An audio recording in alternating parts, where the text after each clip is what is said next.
Well, it's going to be continuation. Basically, the last class we have on the course for 226 on YouTube. The next will be on Telegram. We've gone far. Of course, we've come a long way. So we're calling it wrap tonight's class for the course on YouTube. So we have to schedule the class for this time.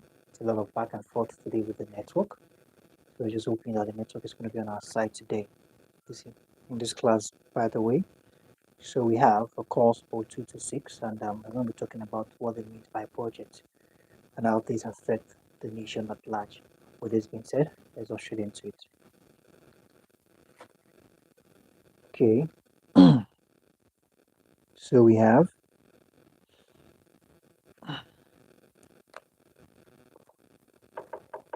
226, and we have budget.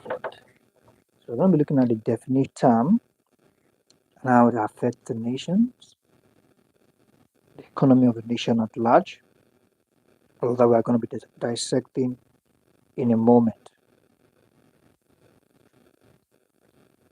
Now, we have budget is said to be beyond money.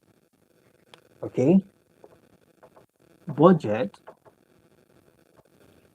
is beyond money. What does it mean by budget is beyond money?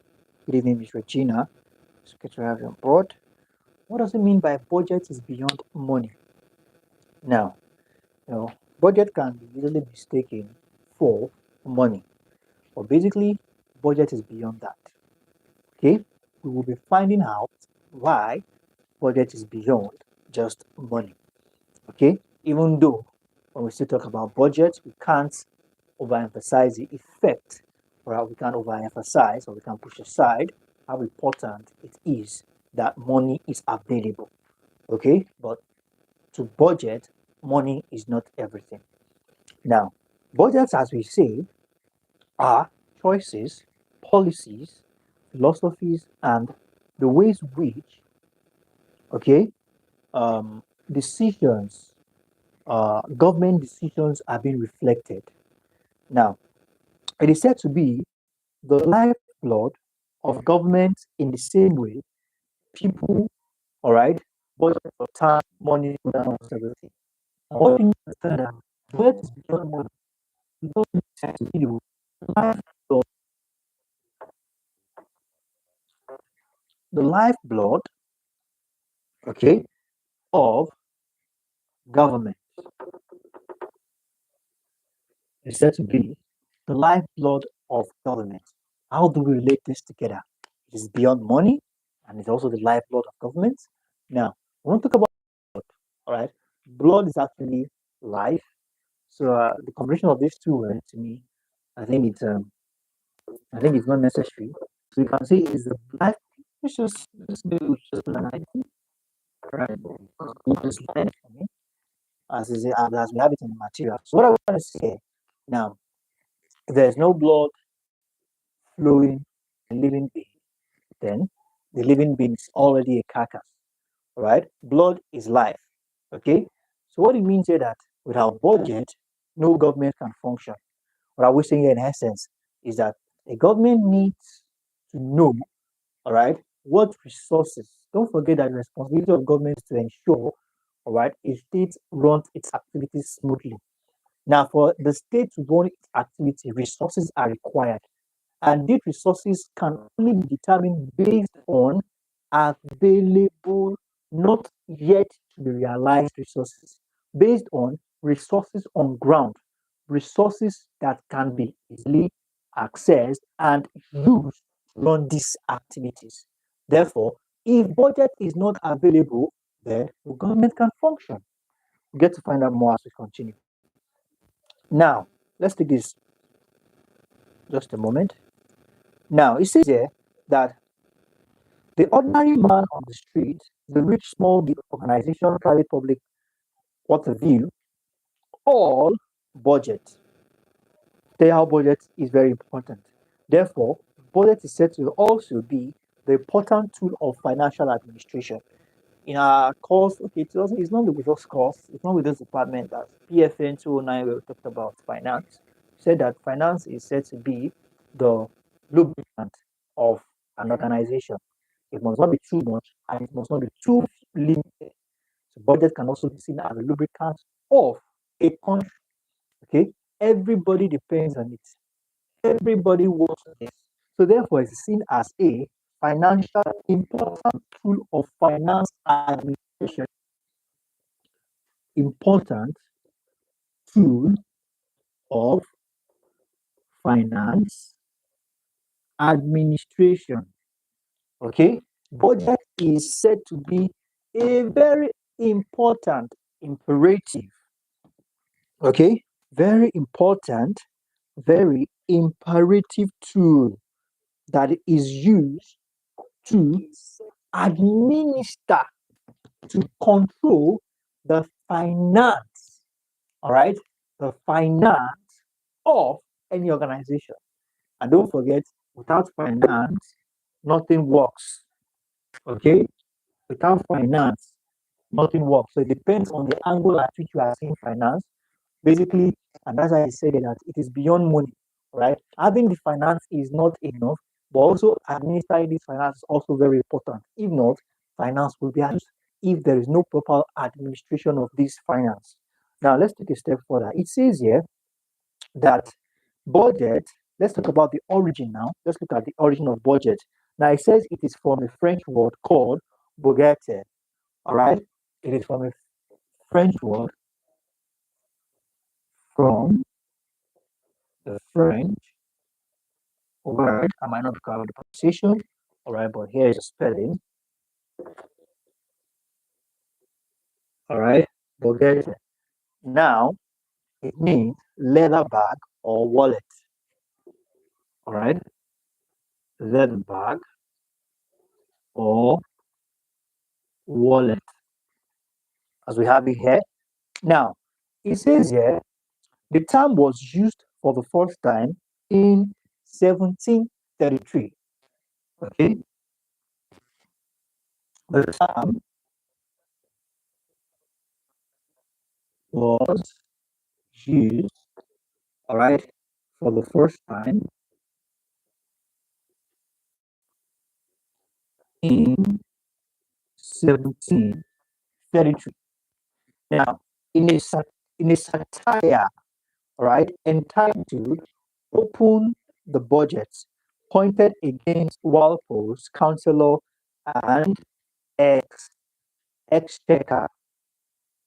Now, what are we talking about here? Speaking of the opening of budget, right, it was used in a satire. We're talking about humor, all right, entitled Open the Budget, pointed against Walpole. Now, Chancellor and ex-chair here, we are simply talking about uh, a royal national treasurer, all right, a royal national treasury.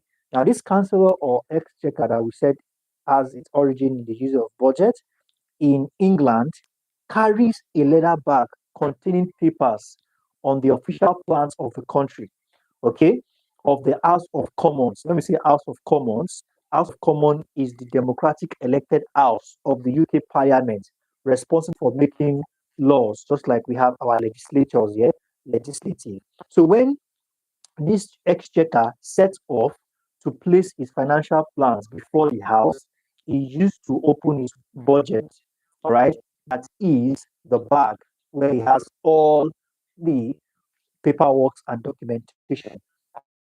It's because of his association of the finance plan with the bag that the finance statement of a country has come to be known as budget. So it's usage of this bag, the document, so therefore he, the name budget came from this association. Now the term budget in modern terms therefore denotes the document which contains estimates, all right, of revenue and expenditure of a country. All right. The term budget in modern term therefore means, all right, the term budget in more than time. Therefore, all right, denote that documents which contain the estimates, the document which contains the estimate of what? The estimate of revenue and expenditure, of revenue and expenditure, revenue and expenditure of the country, usually for the fixed period of 1 year, or expenditure, all right, usually for a fixed period of 1 year. So we have that as that. Let's we have other definitions by other scholars, but let's just go straight ahead to the type of budget. Okay, we have types of budget here, where we have budget can be classified into on the basis of various types. Okay, we have the annual or long-term budget. Annual, like it says, annual is usually yearly or long-term budget, whereby we have Nigerian as in England and most of the Commonwealth countries use to span the budget from 1st of April to 31st March before it was changed to 1st of January to 1st of December in 1980. Before now, right, Nigerian as in England and most Commonwealth countries, all right, their budget is usually from the 1st of April to the 31st of March. But in 1980, it was changed to 1st of January to 31st of December. All right, so we have that as that. Now let's take a step further. Let's talk about budget as a tool of budget as a tool of administrative. All right, like I said earlier, the budget is the primary tool for financial administration. Okay, it is the master financial plan of the government. So it's very necessary to, all right, know what is the financial position to determine how much is to be spent and how much is to be used in making more money. Very, very essential. So we have that, that some of the principles of budget is that it must be a balanced one, meaning that it should be estimated on expenditure. Now, it says the budget should be a balanced. Okay, so now it must be balanced. As we said, budget also, yeah, good evening, spiritual what? Now it based on should be on cash basis, okay? In the sense that it should be prepared based on the actual receipt and expenditure expected during the year. All right, it should not be based on what is not available or what is not on ground. All right, it's also said that it must be based on gross and not net income. All right, it should be based on gross income and not on net income. All these are very important principles of budget. So very quickly, let's move straight ahead to um, what we have here as a morale. Talking about morale is said to be an inner possession of an individual or group. In a simple term, it is a state of mind of an individual with respect to his work and environment. That individual eagerness and um, comfort and security that his job is the best in the world. Said here to be, it is the state of mind of an individual with respect to his work or environment. We have that as morale. Okay, so we have that as that. Now we also have features of, okay, I think after that we have civil service. Basically, this is not a new term to us. The civil service is the professional body of officials, all right? Professional bodies of official administrators, okay, as distinguished from politicians who are elected on a party line. Civil service, professional body of officials, administrators, all right? So we have them to help governments and realize or actualize their plans, implement, actualize, and everything. We have the function of the system, we have the advice, right? The actually do what we call the functions, we have the advice, they also they help in planning, implementation, and execution as well. So we also have that as that. And I think we have here what it says by corruption. Okay, we talk about corruption said to be a deliberate and intentional exploitation. Okay, speaking of corruption, it's said to be a deliberate and intentional exploitation of one's position, all right, and status, or indirectly for personal embezzlement. Okay, in terms of material gain or power or influence, be that as it may, um, instead of determining the interest of others, then it is being converted into personal interest. So some of the causes of corruptions are historical causes. We have the economic case. Now, speaking of historical causes, that is traced to the fact that Nigeria was colonized by British personnel, and this became an issue of when the British personnel were leaving, whereby the British personnel were living so much well that when they are leaving, a lot of persons would also want to get to that position, and they could do anything possible to get there. Okay, so we have basically that as the historical cause of corruption. Now let's take a step further, as we call it a wrap for tonight's class. We have the lack of civic consciousness. When you don't longer care about people, then it becomes your own. Then you definitely lack civic consciousness. And we have some political costs, economical factor too. The payments of the civil servants are not enough. So all these things are, and with that, we call it a wrap with the course PO226 for this semester on YouTube. The next class we're having on this course will be on Telegram, where we get to discuss other terms in depthly. For those of you that are yet to become a private class, just do well to reach out to us on our official website today, www.tutorial.com, where you get to be added to the private class by using the WhatsApp button in the top right hand corner. Thank you very much, everyone. Please let's submit our note to the appropriate quarters, update them, and submit them to the appropriate quarters. This is one way we get to monitor and observe your progress. You have a wonderful evening. I look forward to seeing you on the subsequent tutorials. Bye for now.